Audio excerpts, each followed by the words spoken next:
ሰበር ዜና ነፃነት ሴት ልጇን እቅፍ አድርጋ መጣች። ወገብሽ ይሰበር እንዳትሉኝ፣ ምን በወጣኝ እናቴ፣ እንዲሁ ምን በወጣኝ እናንተ። እነዚህ የምታምር ቆንጅዬ ልጅ እቅፍ አድርጋ መጣለች ማለት ነው። እንግዲህ ልጅቷ አላህ ያሳድጋት። እኔ በልጅ ምንም ነገር ልናገር አልፈልግም ማለት ነው። ነገር ግን ቤተሰብ የማን ልጅ ትመስላችኋለች? የማን ልጅ ትመስላችኋለች? ደግሞ እኮ ነፂ ምናለች? እባካችሁ አትንኩኝ ነው ምንድን ነው የሚል ኮሚኒቲዋ ላይ ለጥፋለች ማለት ነው። ኢሳያስ ደግሞ ምን አለ? የማይታመን ነገር ማታ ይጠብቁን ብለዋል ማለት ነው። ወይኔ በላቸው እናንተ። ልናገር ላፍርጠው? እንግዲህ ላፈርጠው ነው። እስከ መጨረሻው ከኔ ጋር ሁኑ። አናትሽ ፍርጥ ይበል እንዳትሉ። ምን ቦጣኝ። እነሱ እንደዚህ ይዘው ታቅፈው ተቃቃቅፈው ለመጡት ነገር የኔ አናት የሚፈርጥበት ምክንያት ለምንድን ነው? እና ላይክ አድርጉ ዶችዬ። ለዚህ ላይክ ያስፈልገዋል። ላይክ አድርጉ። አባቷ ማን እንደሆነ በደንብ አድርጌ አስረግጬ የምነግራችሁ ይሆናል ማለት ነው። አሰላሙ አሌይኩም ወራህመቱላሂ ወበረካቱ። ውድና የተከበራችሁ የቻናሌ ቤተሰቦች ሰላም ብያለሁ። በያላችሁበት ሰላማችሁ አላህ ያብዛልኝ። ላላህ ብዬ ወዳችኋለሁ። ለቤቴ ወይ ለቻናሌ አዲስ ከሆናችሁ ሰብስክራይብ እንዲሁም የደወል ምልክቱን በመጫን ቤተሰብ ይሁኑ። ከዚህ በፊት ቤተሰብ ሆናችሁ ላይክ፣ ሼር፣ ኮመንት ለምታደርጉልኝ እና ለምታበረታቱኝ እጅግ በጣም አድርጌ ከልብ አመሰግናለሁ። አላህ ያክብርልኝ። ዛሬም እንደተለመደው በሌላ ቪዲዮ መጥቻለሁ። ቪዲዮን ከወደዳችሁ ላይክ፣ ሼር ማድረጋችሁን እንዳትረሱ ወዶችዬ። የዛሬ ቪዲዮ እንግዲህ በነፂ ነው የምሰራው ማለት ነው። እንዳያቸዋት ነፂዬ የምታምር ቆንጅዬ እንቦቅቅላ የሆነች ህፃን ልጅ እቅፍ ድግፍ አድርጋ መጥታለች ማለት ነው። ልጇ በድጋሚ እንግዲህ አላህ ያሳድጋት። እናንተ ምን አሰባችሁ? እኔ እንኳ አታስዋሹ። ወባ እንደያዘው ሰው እያንዘፈዘፈኝ ነው። እኔ ምን ሆኜ ነው እኔን የሚያንዘፈዝፈኝ ማለት ነው? እንዲሁ እነሱ ቅንጣት አክል ላልተጨነቁት ነገር እኔ ምን ሆኜ ነው? ገና ሳየው እንዶ አናቴ ሁለት ቦታ ስንጥቅ አለ ማለት ነው። አትጠይቁኝ እናንተ። የማይታመን ነገር ብሎ ኢሱ ኮሚኒቲው ላይ ለጥፎታል ማለት ኢሳያስ ነው የሚባለው ልጅ ማለት ነው። ከነፃነት ጋር የሚሰራው ማለት ነው። እሷም እንግዲህ እንዲያትሆኑብኝ ብላ ለጥፏለች ማለት ነው። ማለት እንዲያትሆኑብኝ ማለት ምን ማለት ነው? እናንተ አልጨነቃችሁም? እኔማ ጨነቀኝ። እንግዲህ በዚህ ሰሞን ብዙ መገጫገጭ ነበረ ከአብርሃም ከሩታ እንዲሁም ደግሞ ከነፂ ምናምን። ጭራሽ እኮ አሁን ልጅ ይዘው መጡብን ማለት ነው። ልጅ ይዘው መጡብን።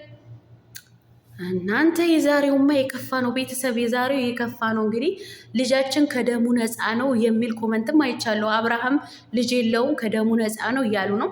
እኔ አብርሃም ልጅ አለው ይላሉ አንዳንዶቻቸው፣ ቪዲዮም የሰሩ ልጆች አሉ ከነፃነት ልጅ አላቸው ምናምን እያሉ። ኧረ ከዚህ በፊት ከፍቅርም ተብሏል። ምን ያልተባለ ጉድ አለ?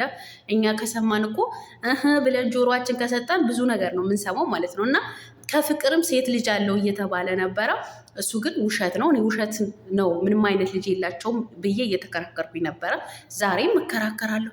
ግን የነፂ ጉዳይ እናንተ እኔ አጠራጠረኝ። ነፃነት ይዛ የመጣችው ጉድ ነው። የማይታመን ነገር ብለው ነው የመጡት። እንዶ ልጁ የአብርሃም ነው ልትለን ነው ወይስ ምንድን ነው? እህቷ ናት ወይስ ልጇ ናት? እናንተ አፈርጠዋለሁ ብለሻል ነበር ቀለሟ። ኧረ አናትሽ ይፍረጥ አንቺ ውሸታ ማለት ነው። እኔ ምንም የማውቀው ነገር የለም። እኔ የእሷም ልጅ ይሁን እውነቴን ነው፣ እኔ ውሸቴን ነው። የእሷም ልጅ ይሁን እንዶ የአብርሃምም የሌላ ሰውም ይሁን እኔ የማውቀው ጉዳይ የለም። እንግዲህ ሰዓቱ ሲደርስ የምናየው የምንሰማው ይሆናል ማለት ነው። ነገር ግን ልጅ እንደዚህ ታቅፎ መምጣት ምን የሚሉት ነው? ወይስ ፕራንክ ልታረገን ነው ለእኛ? ወይም ለልጁ አብሯት ለሚሰራው ልጅ ፕራንክ ልታረገው ነው? የኔና የአብርሃም ልጅ ነው ብላ ፕራንክ ልታረግ ነው? እኔማ ሰዓቱ እስከሚደርስ ደስ ጨንቆኛል። እንዲህ አትሆኑብኝ ያለችበትን ምክንያት ደግሞ ጥያቄ ፈጥሮብኛል። እናንተ ልጅቷማ በቃ እንትን ሊሏት ነው እኮ፣ ሊበጠብጧት እኮ ነው። ባልሆነ ነገር እየበጠበጣችኋት ከባሏ ጋር አጣልታችሁ ከቤቷ እንድትወጣ አድርጋችኋት አድሩታል።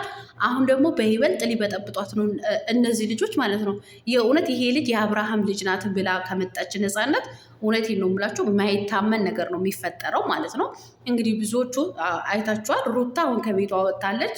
ከአብርሃም ጋር ያላቸው ግንኙነት ያው እንትን ብሏል፣ ለጊዜው ተቋርጧል ማለት ነው። ምክንያቱም በዚች በነፃነት የመጣ ማለት ነው ያልሆነ ፋይል ስለላከችላት ማለት ነው። ፋይሉ እንግዲህ በኮምፒውተር የተቀናባበረ ነበር የተባልነው ማለት ነው። እነ ኪያ እንደዛ እያሉ ነበር። አሁን ደግሞ ይኸው ጉድ ይዛ መጣች ማለት ነው። በእርግጥም ስለ አብርሃም ነገር የጠራችው ነገር የለም ኮሚኒቲዋ ላይ ማለት ነው። ኢሳያስን ጋር ልክ እንደዛ ማለት ነው።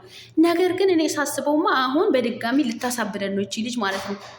ልታሳብደን ነው። ጉድፈላ ጉድፈላ እንዱ እኔ ሰዓቱ እንደዚህ ስበው የሚያመጡት ነገር ቢሆን አሁን በአሁን ሰዓቱ እንዲደርስ አደርገው ነበር ማታ ማለት ነው። እና ቤተሰብ ማን ነው ልክ እንደኔ የጨነቀው ማለት ነው። እንዶ የአብርሃም ልጅ ነው ብላ ብቻ መታ የሁላችንም ጭንቅላት እንደው ብትንትኑ እንዳታወጣች ሴትዮ ማለት ነው። እንደው ዘንድሮ በትነሽናል። አብርሃምና ሩታ የበተን ሻንሶች እኛንም እኮ ነፃነት በታተንሽን እኮ ምንም የቀረሽ ነገር የለም። ይቺ ቆንጅዬ ቆንጂት ልጅ ታይ ቀለሟ ታይ። እቺ ቆንጅዬ ልጅ የማናት ግን ነጽዬ? እንዶ ምን አለበት በኮሚኒቲ ላይ የኔና የገሌ ልጅ ናት ብለሽ እንኳ ብታሳርፊን እንዶ ከምንጨናነቅ እናንተ አሁን ላይ እኮ ስናስበው እኮ እኔ የራሳችን ህይወት ራሱ እያስጨነቀን አይደለም። ልክ እንደዚህ ማለት ነው። እኔ ወባ እንደያዘው ሰው ነው ልክ እንዳየሁት ኮሚኒቲ ላይ ሳየው ደነገጥኩ ማለት ነው። ደግሞ የአብርሃም ልጅ ነው ብላ መጣ ደግሞ ከሩታ ጋር በይበልጥ ልታጣላቸው ልታፋታቸው ነው ብዬ ተጨነኩኝ ማለት ነው። እናም ነፃነት እባክሽ እንዶ ፕራንክ ይሁን ፕራንክ እንዲሆን ነው የምመኘው ማለት ነው። መቼም የእኔና የአብርሃም ነው እኔና አብርሃም ልጃችን ናት ይቺ ልጅ ብለሽ እንትን ከተናገርሽ እውነቴን ነው የምልሽ ደም ግፊቴም ስኳሬም ይጨምራል። እንደው እኮ ዘንድሮ ምን ነው እንደው ለእነዚህ ልጆች ስንልማ መጥፋት አለብን። ተባብረን ነው መጥፋት ያለብን ማለት ነው። እና ቤተሰቦቼ እንግዲህ ማታ ተብላችኋል፣ ጠብቁ የማን ልጅ እንደሆነች። እኔ አውቄ ነው ላፍርጠው ያልኳችሁ አውቄ ነው። ደግሞ አናትሽ ይፍረጥ እንዳትሉኝ። ምን በወጣኝ እንዲህ ምን በወጣኝ። እና ነጽዬ እንግዲህ ቺን የመሰለች ልጅ እውነት ያንቺ ናት ወይስ እህትሽ ናት ወይስ የጎረቤት ልጅ ነው ተውሰሽ የመጣሽው ማለት ነው? መቼም የሰው ቤት ትዳር ለመበጥበጥ አንቺ ሆን ብለሽ ተነስተሻል ዘንድሮ ማለት ነው። አንቺ በሰራሽው እንግዲህ ሰው እስከ መፈንከት ድረስ ደርሰዋል። ባልና ሚስት እስከ መለያየት ድረስ አድርሰሻል። በውሸት እንትን በኮምፒውተር አቀነባብረሽ ማለት ነው። አሁንም እንግዲህ ይቺ ልጅ ደግሞ የኔና የአብርሃም ነው ብለሽ በይበልጥ ደግሞ እንዲፋቱና ሰማናቸው እንዲቀዱ ልታረጊ ነው አንቺ ሴትዮ? ወይስ ምን አስበሽ ምን አቅደሽ ነው የመጣሽው ማለት ነው? ምን አቅደሽ ነው እንደዚህ አትሆኑብኝ ብለሽ ደግሞ ኮሚኒቲ ላይ ለጠፍሽው ማለት ነው? እንዶ የአንቺ ስከፋ እውነት እንደዚህ ብለሽ ከመጣሽ ግን የእውነቴን ነው የምልሽ በጣም ነው የሚደብረው። በእርግጥም እኔ እንጃ ባልወለደችው ልጅ ዝም ብሎ እንደዚህ አይነት ነገር ብላ ትመጣለች ብዬ አላስብም። ለማንኛውም እንግዲህ ሰዓቱ ሲደርስ ጊዜው ሲደርስ ከአንደበቷ የምንሰማ ይሆናል ማለት ነው። ልጅቷ ስትታይ ግን በፍጹም የአብርሃም መልክን ምንም የለባትም። ብዙዎቹ አብርሃም አትመስልም፣ ልጃችን አትመስልም እያሉ ኮመንት እየጻፉ ነበር ማለት ነው። ዲኤንኤ ብቻ ይመርመርልን እንዳትሉች። ኧረ ዘንድሮ እኛም እኮ ግፍ ውስጥ ልትከቱን እኮ ነው። የእናንተ ግፍ መግባት አላነሳችሁ እኛንም። ለማንኛውም ላይክ እያደረጋችሁ ቻው።